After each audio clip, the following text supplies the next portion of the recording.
तथागत बुद्ध के संदेशों में क्यों इतना अधिक महत्व शील को दिया जाता है? बुद्ध इसे प्राथमिक सीढ़ी कहते हैं कि बिना इसके पालन के आगे बढ़ा ही नहीं जा सकता। आखिर क्यों इतना बुद्ध शील को महत्व देते हैं और यह शील किस प्रकार से जीवन को प्रभावित करता है?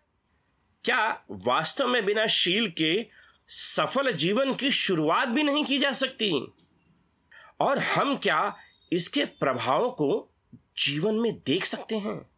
अच्छे नैतिक आचरण और बुरे अनैतिक आचरण का क्या प्रभाव पड़ता है जीवन जीने के तरीके पर? और इसका उत्तर मिलता है शील से होने वाले प्रभावों के अंदर। और इस उत्तर को समझना सबसे महत्वपूर्ण है और इसे समझने के लिए सबसे पहले अपने चित्त की अवस्था को समझना होगा। आंतरिक चित्त की बेचैनी, मन का कहीं पर न ठहरना, विह्वल और छटपटाता चित्त, अपने अंदर उत्पन्न इन भावों को पहचानने में जो सफल हो जाता है वह इन परिस्थितियों को बड़ी आसानी से समझ जाता है। तो प्रश्न यह है कि क्या आप अपने चित्त की अवस्थाओं का अनुभव कर पा रहे हैं और अपने अंदर उत्पन्न बेचैनी और अशांतता का अनुभव, क्या आप इसे पहचान पा रहे हैं? यदि वास्तव में आपने अपने चित्त की परिस्थितियों का आकलन कर लिया है और इसके अशांत होती अवस्थाओं का अनुभव कर पा रहे हैं, तो सबसे महत्वपूर्ण कि इस अशांत मन को कैसे शांत करें। यदि इन परिस्थितियों का गहरा आकलन करें तो हमें सबसे पहला जवाब जो मिलता है कि कहीं न कहीं यह परिस्थितियां हमारे व्यवहार, हमारे आचरण और हमारे द्वारा किए गए अनुकरण इसके लिए जिम्मेदार होते हैं। और इस बेचैन अशांत चित्त को शील के पालन से ही शांति मिलती है। और ये स्पष्ट और प्रामाणिक अनुभव है कि जैसे जैसे कोई शील का पालन करता है वैसे वैसे उसका चित्त आंतरिक रूप से शांत होता है। ये प्रत्यक्ष अनुभव है। यही कारण था कि तथागत बुद्ध ने शील के पालन को इतना महत्व दिया। इस शील के पालन और इसके घटित होते हुए प्रभावों का प्रत्यक्ष दर्शन और अनुभव स्पष्ट होता है और मन को इस प्रकार शांति का लाभ या हर कोई शील का पालन कर ले सकता है। ऐसा ही एक स्पष्टीकरण तथागत बुद्ध द्वारा संयुक्त निकाय के उपासक वर्ग में किया जाता है। धर्म जलाशय है और निर्मल सज्जनों द्वारा प्रशस्त, शील उसका घाट। वेदनाओं के जानकार इसमें स्नान करके पवित्र गात्र वाले होकर तैर कर पार चले जाते हैं। तो यहां पर धर्म और शील की विशेषता का वर्णन किया जाता है कि यदि धर्म कोई जलाशय है तो शील है उसका घाट। धर्म के पालन के प्रवेश का मार्ग है शील। बिना शील के पालन के धर्म के पालन की शुरुआत ही नहीं की जा सकती। तो शील, उत्तम व्यवहार, नैतिक आचरण, इसी से धर्म की शुरुआत होती है। और शील केवल धर्म के पालन की शुरुआत ही नहीं करता, बल्कि शील के पालन से धर्म की संपूर्णता को प्राप्त किया जा सकता है। ये अनुभव हमारे अंदर उत्पन्न वेदनाएं ही हैं जो बार बार इसका अनुभव कराती हैं कि यह कैसे चित्त की विह्वलता और अशांत मन को शील आंतरिक सुख और मन को शांत करता जाता है।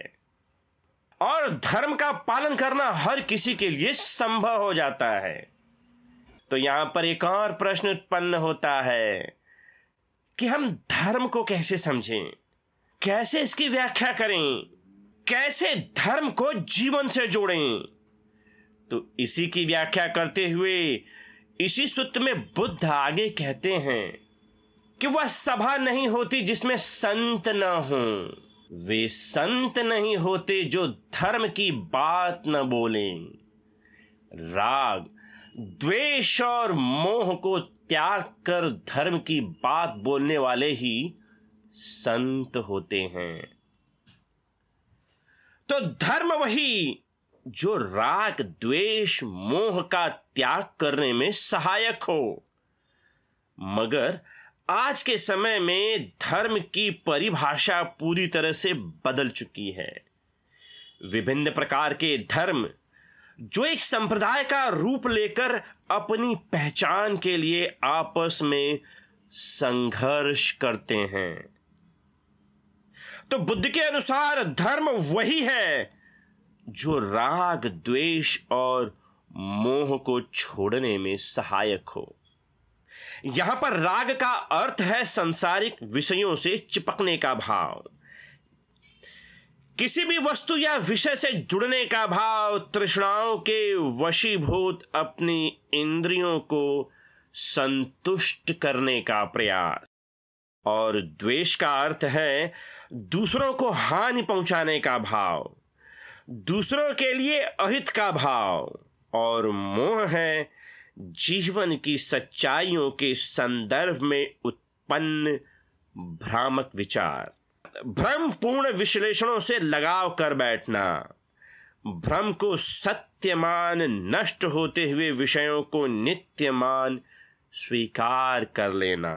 तो वास्तविक धर्म वही जो राग, द्वेष और मोह का त्याग करना सिखाए। और सच्चा संत, बाबा या धर्म गुरु वही जो राग, द्वेष और मोह से मुक्त हो और इनके त्याग करने की शिक्षा देता हो। तो क्या आप जिसे धर्म माने बैठे हैं वह राग, द्वेष और मोह का त्याग करना सिखा रहा है? और आप जिसे संत माने बैठे हैं क्या वह स्वतः राग, द्वेष और मोह से मुक्त है? यदि नहीं तो सही धर्म पर चिंतन करना होगा और उसे समझना होगा। और बुद्ध के अनुसार इस धर्म के पालन की प्राथमिक सीढ़ी है शील, जो धर्म के पालन में प्रवेश करने में सहायक होता है। उत्तम व्यवहार, नैतिक आचरण और शील के पालन में तथागत बुद्ध एक और विषय को बड़ा ही महत्वपूर्ण मानते हैं, और वह है परिवेश, संगत या हमारे साथ रहने वाले लोग, मित्र इत्यादि, जिनके साथ आप अपना समय बिताते हैं। यह शील उनसे भी प्रभावित होता है। और ऐसा ही एक वर्णन हमें संयुक्त निकाय के कम पथवग्गों में मिलता है। बुद्ध ने भिक्षुओं को बतलाया कि सत्व धातु वंश संगठित होते वह चलते हैं, जैसे श्रद्धा रहितों के साथ, निर्लज निर्लज्जों के साथ, अविचारी अविचारियों के साथ, असमाहित असमाहितों के साथ, दुशील दुशीलों के साथ, दुष्प्रज्ञ दुष्प्रज्ञों के साथ इत्यादि।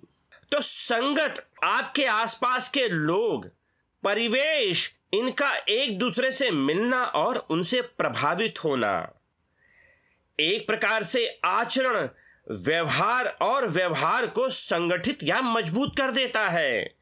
बुरे व्यवहार, बुरे आचरण में पड़ा मित्र अपने मित्र को बुरा और अनैतिक आचरण ही सिखाएगा। इस प्रकार बुरे व्यवहार में पड़ा समूह का सदस्य भी उस बुरे व्यवहार के कारण प्रभावित होता है, और इस प्रकार का आचरण एक दूसरे व तीसरे से मिलकर उसे और संगठित और मजबूत बनाते रहते हैं। इसी प्रकार की प्रवृत्ति और आचरण को समझाते हुए बुद्ध संयुक्त निकाय के द्वितीय वग्गों के खंड में कहते हैं, बुद्ध ने कहा, यह सब ऐसे ही है जैसे गूथ गूथ के साथ, मूत्र मूत्र के साथ, थूक थूक के साथ, पीप पीप के साथ, लहू लहू के साथ संगठित होता हुआ चलता है, और दूध दूध के साथ, तेल तेल के साथ, घी घी के साथ, मधु मधु के साथ और गुड़ गुड़ के साथ संगठित होता वह चलता है। तो जिस प्रकार से यहाँ पे एक वस्तु में वही वस्तु फिर से मिला देने के बाद वह मात्रा में बढ़ जाती है, संगठित हो जाती है, ठीक उसी प्रकार बुरे आचरण से ग्रसित व्यक्ति जब किसी दूसरे बुरे आचरण से ग्रसित व्यक्ति को मित्र बनाता है तो दोनों के बुरे आचरण एक दूसरे के साथ मिलकर उसे संगठित और नकारात्मक बना देते हैं, और इसका शील का पालन करने वाले मित्र पर भी उसका बड़ा ही गहरा प्रभाव पड़ता है। और ठीक शील का पालन उत्तम आचरण का अनुकरण करने वाले के व्यवहार और आचरण में भी इस प्रकार के संगठित व्यवहार और सकारात्मक प्रभाव भी दिखाई देते हैं। और इसी प्रकार के आचरण को बुद्ध संयुक्त निकाय के कम पथ वर्गों में आगे कहते हैं, ऐसे ही श्रद्धालु श्रद्धालुओं के साथ, लज्जावान लज्जावान के साथ, विचारवान विचारवानों के साथ, समाहित समाहितों के साथ, शीलवंत शीलवंतों के साथ, प्रज्ञावान प्रज्ञावानों के साथ इत्यादि।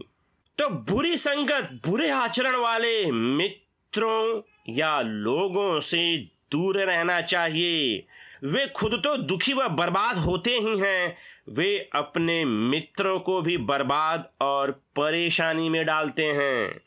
और इस प्रकार के व्यवहार को फिर इसी सूत्र में बुद्ध आगे कहते हैं, इसी प्रकार हिंसक, चोर, छिनाल, झूठे, चुगलखोर, रूखा बोलने वाले, गप्पी, लोभी, व्यापन्न चित्त और मिथ्या दृष्टि वाले भी धातुवश संगठित होते व चलते हैं, और ऐसे ही इनसे विपरीत आचरण करने वाले।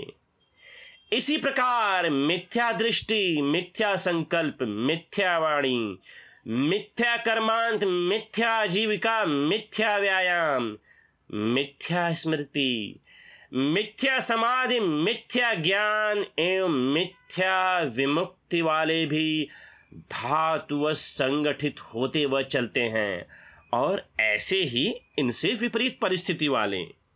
तो यहां पे बुद्ध का स्पष्टीकरण है कि मिथ्या आचरण से जुड़े लोग जो शील का पालन न करते हैं, ऐसे लोगों से दूर रहना चाहिए, और अच्छे मित्र, नैतिक आचरण का पालन करने वाले, शील में पुष्ट लोगों की संगत में रहना चाहिए। अपने मित्रों में शील का पालन करने वालों और साथ ही उत्तम आचरण करने वाले लोगों के साथ रहने में इसका भी बड़ा सकारात्मक प्रभाव पड़ता है, और यह सहायक होता है शील के आचरण में। तो ऐसे मित्रों का साथ छोड़ दें जो अनैतिक आचरण और बुरे कामों में लगे हैं, बल्कि उनके साथ रहें जो शील में पुष्ट हों। और तथागत बुद्ध के संदेशों में यह व्यवहार स्पष्ट रूप से हर किसी के लिए सहायक रहता है, चाहे वह भिक्षु हो, चाहे वो साधक हो, या कोई भी गृहस्थ हो, या कोई भी अन्य हो। शुद्ध परिवेश ही शुद्ध मन का कारण होता है। जिस धर्म से हमें राग, द्वेष या मोह का भाव मिलता हो, जो संत बाबा या धर्म गुरु जिसकी बातों से राग, द्वेष या मोह में फंस जाने की बात होती हो, या वह स्वतः ही इनसे मुक्त न हो, जो संगत राग, द्वेष और मोह से पीड़ित हो, वह कैसे जीवन में शांति का पाठ दे पाएगी? यदि हाथ में अग्नि रहेगी तो कैसे वह मन को शांत करेगी? यह अग्नि जहां जाएगी बस लोगों को जलाएगी। तो कैसे राग, द्वेष और मोह से ग्रसित व्यक्ति का चित्त शांत होगा?